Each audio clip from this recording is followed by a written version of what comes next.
What is up, guys? It is Bucky and welcome to another tutorial. And in this little After Effects project, I'm going to teach you guys how to create a fake meteor shower. Now in this tutorial, I'm just going to use a still picture instead of a video just cause I don't know, just cause I feel like it, but you can of course use a video if you want. So go ahead and keep your video clip on a separate layer than the layer we're going to be working on. And what you want to do above your video clip, or still picture if you want, go ahead and click Layer, New, Solid. And you're going to want to make sure you have a white solid because that's what color the meteor is going to be. And of course, stars are white, so you can add a little blue tint to it if you want, but we'll keep it white. So go ahead and press OK and OK, and now you see you have a big white solid over your video. So what we need to do first is we need to make a particle to simulate the meteor or asteroid, whatever you want to call it. So with your layer selected, go ahead and click Effect, Simulation, let's see, CC Particle World. And what this is going to do is it's going to produce a bunch of particles. Now we see all these particles right here, but we only really need one for the meteor. So go ahead and scroll way back to the beginning. And what you want to do is first change a couple settings. The first thing you want to change is the radius. So go ahead and let's see where it is. Producer radius, and turn these all X, Y, and Z to 0. Now, as you can see, it just tightens it up a little bit. I mean, you really can't tell a difference right now because it was so small to begin with, but later on, you'll see what's going on.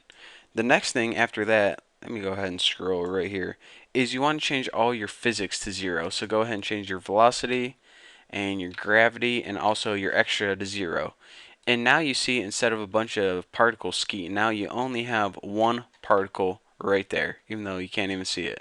So let's go ahead and turn this grid off. It's just annoying me. And now what we need to do is change the type of the particle. Now by default, let's see what it is. It's a line. And we want to change it to a lens convex.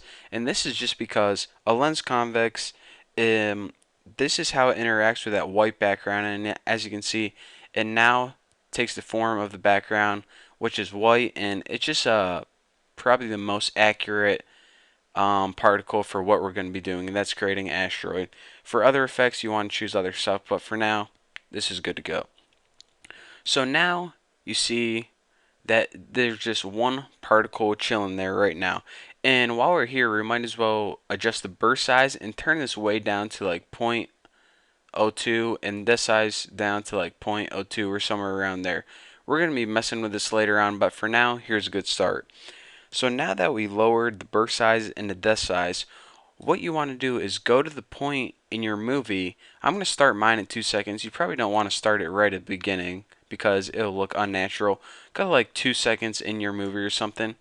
And what I like to do is go down here under my effect, CC Particle World, and Producer, and we're going to go ahead and edit the position. And what this is going to do is give the effect that it's traveling across your screen. So let's go ahead and keyframe out the position X and Y, and now go to, let's see how long you want your it to last for. Probably like a second or something, it would be flying across the sky. So go to like a second later and move your asteroid to where you want it.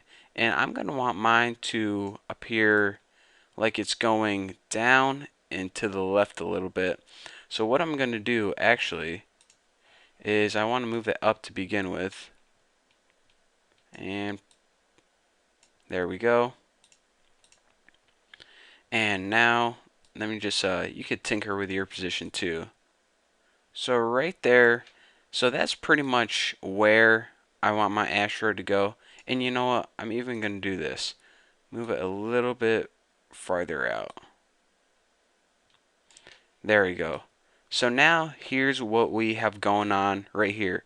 A beginning of an asteroid.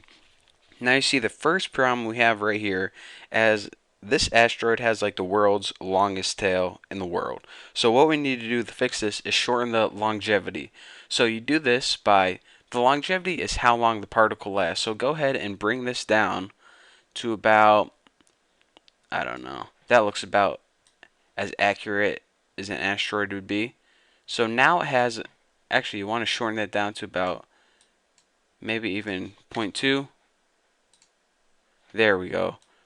So, let's see, no, I'm not happy with it. 0.24 game time right there.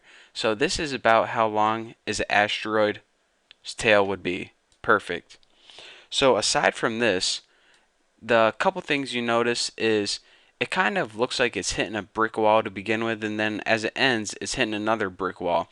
And it's really unnatural. So when this travels across the sky, it's not like it automatically starts and ends just out of nowhere. So what we want to do is we want to change the opacity of this so it kind of looks like it's fading into the atmosphere and then like burning out or whatever the heck they do. So let's go ahead and not under your effects but under your transform for your main layer, we want to start messing with the opacity. So go to where the tail just comes out right about right there, and you want your opacity to keyframe it and then go a couple frames out and actually keyframe the first one at 0 because it's at nothing to begin with, and then keyframe it a couple frames later at like 63. That looks good. Now right before it stops, go ahead and change this to 0, and now go back a couple steps and keyframe this one at like, I don't know, you probably don't want it at 100 because it's not like it's a light you can see clearly, it's way off in the distance. So that looks a little better right now. What you want to do is probably move these keyframes around and just tinker with it. I mean, as you can see, it's not perfect right now because I'm trying to do this in under 10 minutes. But you can see it kind of gives effects that it's fading in. And you probably want to start a little earlier, but that's good for now. You guys can tinker with that.